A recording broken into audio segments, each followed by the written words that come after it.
এবং সে নাচ নাকি না না গান কালকে। নমস্কার,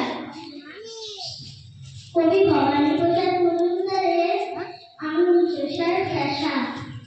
ক্লাস ওয়ানে বোঝাচ্ছিল আঙুল চোষার রোগ, তাই নিয়ে তার বাবা মায়ের হোমিওপ্যাথি, অ্যালোপ্যাথি, টোটকা, কবিরাজি কোনো কিছুতেই হয়নি সুফল। লোকটা এমন বাজি, বাইরে ঘরে ঘোরা দিন রাতে, সুস্থ আঙুল কখনো ডান কখনো বাঁ হাতে। 3 মাস পর হঠাৎ সেদিন